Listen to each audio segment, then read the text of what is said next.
Today we're going to look at amphibians and reptiles. Let's begin with amphibians. Amphi means both sides, and bio means life. These words together generate the term amphibians.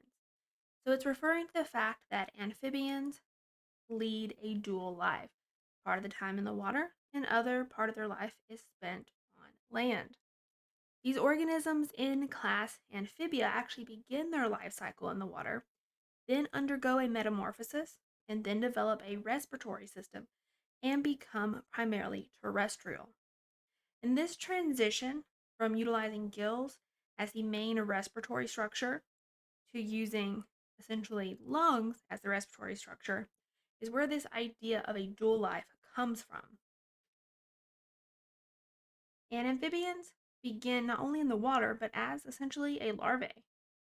They hatch from eggs that are also laid in the water, and they develop outside their mother. The eggs are even also externally fertilized. Gills and fins are essentially going to be the first structures that appear on a young amphibian, but they will give way during a metamorphosis process to legs, and those legs will be found in the adult. All adult amphibians are land dwelling creatures that look different than the larval stage, and they tend to, even though they become more terrestrial and land dwelling, stay near water. Some basic characteristics of amphibians are an inner bony skeleton, or an endoskeleton made mostly of bone. They have very smooth skin, they have capillaries, they have no scales, and they have different pigments. They have two pairs of limbs with webbed feet, and many have four organs for respiration. They have a three-chambered heart, and they are oviparous with external fertilization. So all amphibians have gills during their larval stage. That's one respiratory structure. Then the gills degenerate or metamorphize into lungs. These are generally, though, just a backup for amphibians, but a second organ for respiration. Their main organ of respiration is actually their skin, which is rich in capillaries. So amphibians not only use gills and then lungs, but primarily their skin, and that's three of the four organs for respiration. And then some amphibians, like the frog, actually use the lining of their mouth as a respiratory organ. It's also rich in capillaries and allows for gas exchange. Amphibians not only tend to hang out near water, they need to. They oftentimes are submerged in water. They stay this way an extended period of time, and that's because they have so many options for respiration. They're ectothermic, so they use bodies of water to essentially adjust the temperature around them, and the temperature around them can affect them greatly. Amphibians can also hibernate. Not only are they ectothermic, as their surroundings affect them greatly, they may actually seek out a shelter via building a burrow into the mud, and they usually do this in the winter to retain warmth. The mud itself gets colder, but that doesn't mean that some warmth can't be maintained.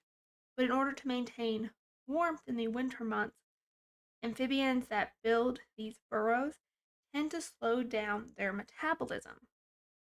So that's going to slow down the functioning of their internal organs and blood circulation. Eventually, we'll see chemical reactions also slow down, and it puts the amphibian into a deep sleep state that is very similar to the hibernation of other organisms like mammals. This hibernation is a state of extremely low metabolism and respiration, accompanied by lower than normal body temperatures. And when warm weather returns, the chemical reactions rev back up, the amphibian's metabolism speeds back up, and the amphibian resumes normal life and comes out of its mud burrow. Here is the basic structure of a three-chambered heart that we find in amphibians. You can see it has two atria, or upper chambers, and one large ventricle. So it only has separate atria, not separate ventricles. So that's in opposition to what we see in mammals like ourselves. We have four chambers, two atria and two separate ventricles. The amphibian circulatory system is rich throughout its body. The left atrium of the heart is filled with oxygen rich blood that has come from the lungs, mouth, and skin. And these capillary rich areas are going to send their deoxygenated blood through the respiratory structures in order to be reoxygenated. The blood dumped into the left atrium by the pulmonary vein is essentially that oxygen rich blood. Now, there are also three large veins that fill a venous sinus, and that's going to fill with oxygen poor blood that comes from internal organs. Oxygen poor blood comes from internal organs because they essentially utilize the oxygen in the blood that is pumped to them. The venous sinus empties into the right atrium before it is cycled back to the respiratory structures. Once filled, both atria dump their contents into the ventricle. In the ventricle, both oxygen rich and oxygen poor blood actually mix, and the ventricle pumps this mixture out into an artery called the conus arteriosus, and that then splits into two smaller arteries called the left and right truncus arteriosus. Each truncus arteriosus splits into three smaller arteries called the carotid arch. The second is composed of many aortic arches and fuse into a single dorsal aorta. And the third is a pair of arteries called the pulmocutaneous arteries. These arteries take blood to the lungs, skin, and mouth to get reoxygenated. So we have a couple of different pathways.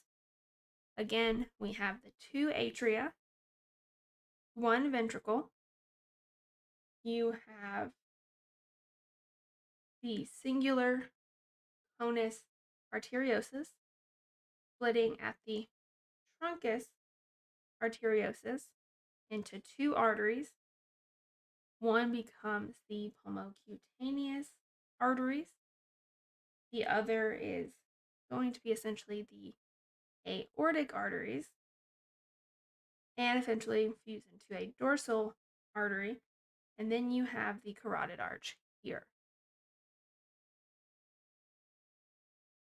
And if you look at amphibians, we can also group them into different categories and not just look at their base anatomy. Living amphibians can be lumped essentially into three groups: salamanders, frogs and toads, and caecilians. Salamanders contain the order Caudata and class Amphibia. They look like a lot of lizards, except moist, and they have webbed feet and do most of the respiration through their skin. Salamanders can spend a great deal of time underwater. Then we have frogs and toads in order Anura, still class Amphibia. They have smooth, shiny skin, dries easily. That's why they stay underwater. They need to keep their skin moist in order to allow for respiration through it. And frogs must keep their skin wet constantly for this reason. Toads, though, have dry, bumpy skin. They return to water only to reproduce, and they respirate less through their skin. Caecilians look more like a mix between an earthworm and a small snake. They belong to the order Apoda, but still class Amphibia. They're legless, and they are blind. They have very tiny eyes and poor eyesight, so essentially not very good vision. They live in water or on moist soil, and they tend to eat small invertebrates. And they have vertebrae, a skull, lack tails, and have gills as larvae and lungs as adults.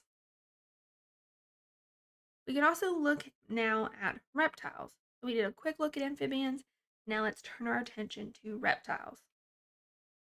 Reptiles are in class Reptila. They contain turtles, snakes, lizards, alligators, and crocodiles. They're covered with scales, generally dry, ectothermic, like amphibians, and like fish. They breathe with lungs throughout their lives. They generally do not breathe pulmocutaneously or through their skin. They also have a three-chambered heart with a ventricle that is only partially divided. That's a little more separated than what we saw with the amphibians. They also produce amniotic eggs that are covered with a leathery shell. Most are oviparous, similar to what we saw for amphibians with the external fertilization, but some are ovoviviparous. The reptiles are covered again with tough, dry scales. It makes their skin feel cool, dry, and leathery. The scales of a reptile are not covered in mucus, unlike what we see in fish and sometimes in amphibians. The scales are actually designed in reptiles in order to prevent water loss, because many reptiles live in regions where water is scarce.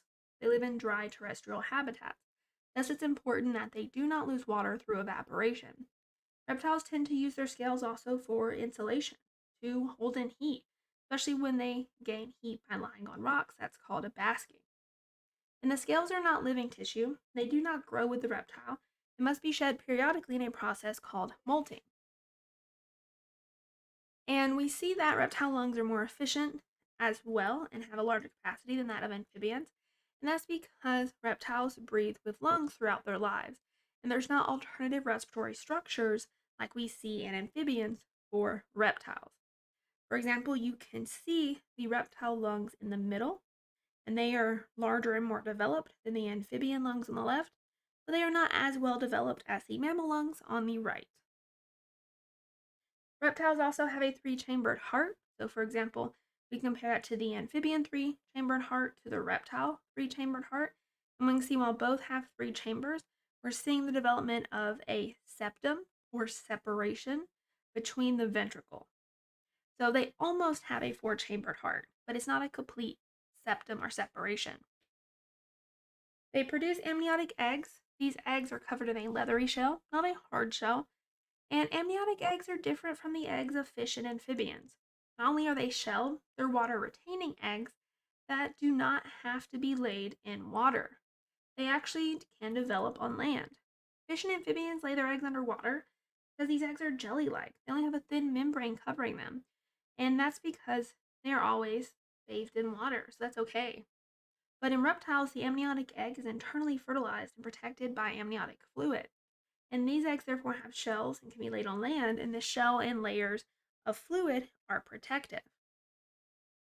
The shell of a reptile egg is porous, just enough for gas exchange, but not water evaporation.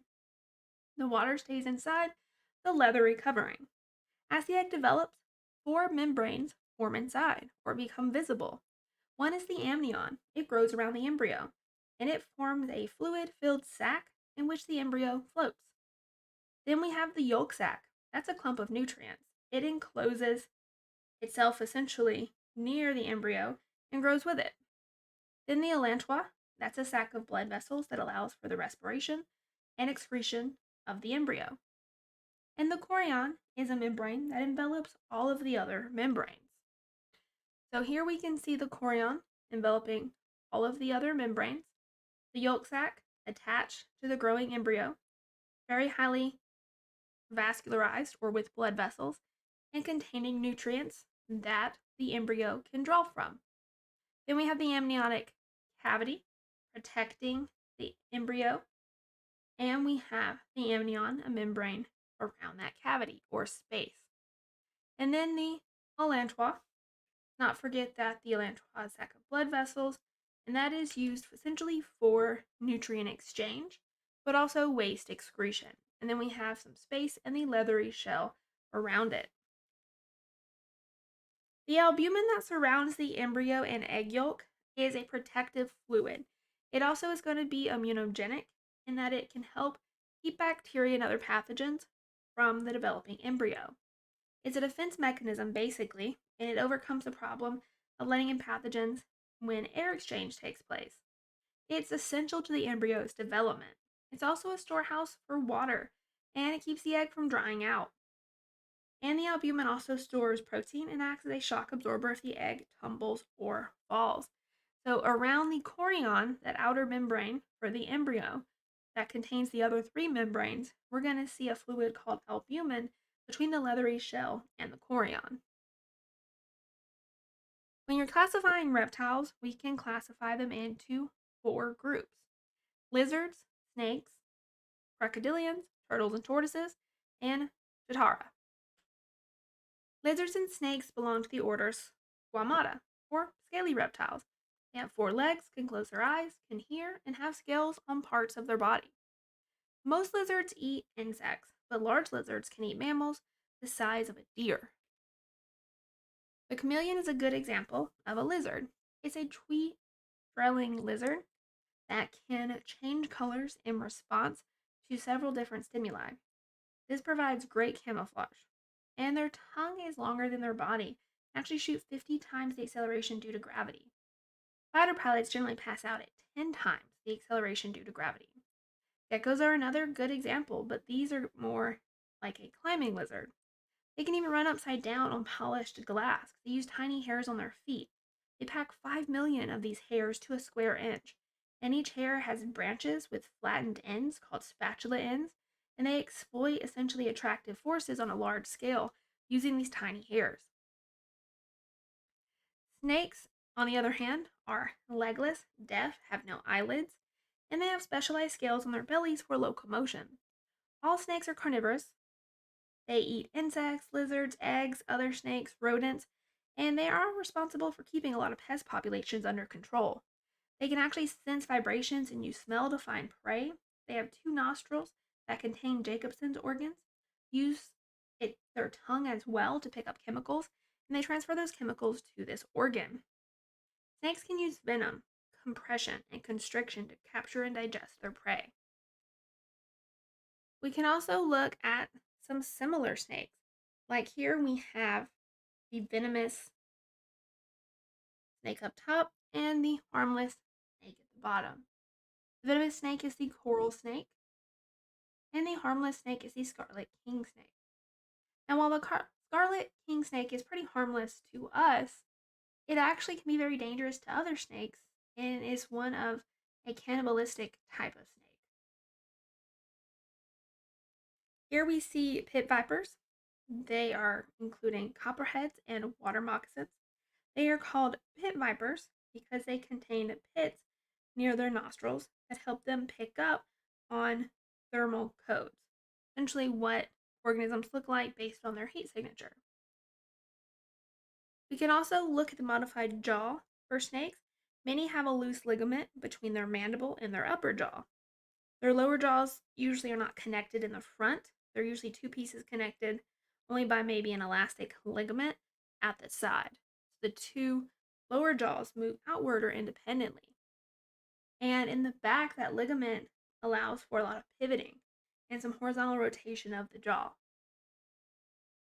And then turtles and tortoises are found in the order Testudines.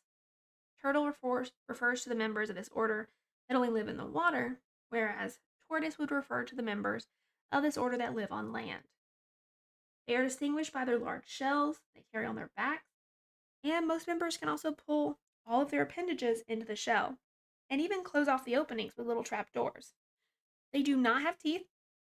Instead, their jaws form a tough beak that can be used to snap their food into bits.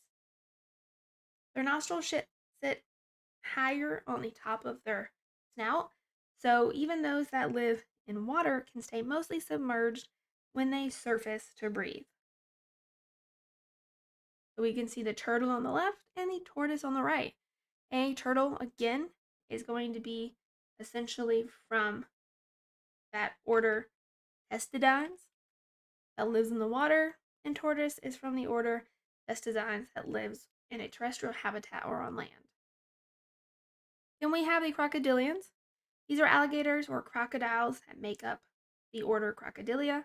Alligators have thick, blunt snouts. When they close their mouths, all their teeth fit inside, while crocodiles have thinner, more pointed snouts, and not all their teeth fit inside their mouth when they close it. The largest reptiles in creation are the crocodilians, and they can reach lengths of 30 feet and can weigh up to 3,000 pounds. And crocodiles and alligators are pretty stealthy predators. Their eyes and nostrils are on the top of their head, that allows them to guide quietly through the topmost portion of the water. And when a creature gets close enough to them accidentally, they strike with their powerful jaws. They're oviparous like amphibians. They tend to lay their eggs and cover them with a mound of rotting vegetation to warm their eggs and also protect them so they can leave them unattended. Once hatched, the young make peeping noises so their mother can bury them and carry them to the water. Here we can see the crocodile on the left, alligator on the right. We can see that for the alligator, all of the teeth fit within the snout. They do not for the crocodile. And then we have the Tuatara. It's the only surviving member of its order, Spinodontia. It means spine bearer, and they essentially have a very distinguishing characteristic that gives them such a name. They have spines along their back. They're found only on a few small islands near New Zealand, and their population is dwindling because invasive rats have eaten many of their eggs. The Tuatara lacks external ears, but instead has a third eye called a parietal on the top of its head. This eye essentially has a small lens and light sensitive cells that form a retina, and is covered with scales so it can't send images to the brain. Here is a tuatara, and you can see the very definitive spines on its back. And that is it for looking at amphibians and reptiles. And now let's flip over and look at chapter 16.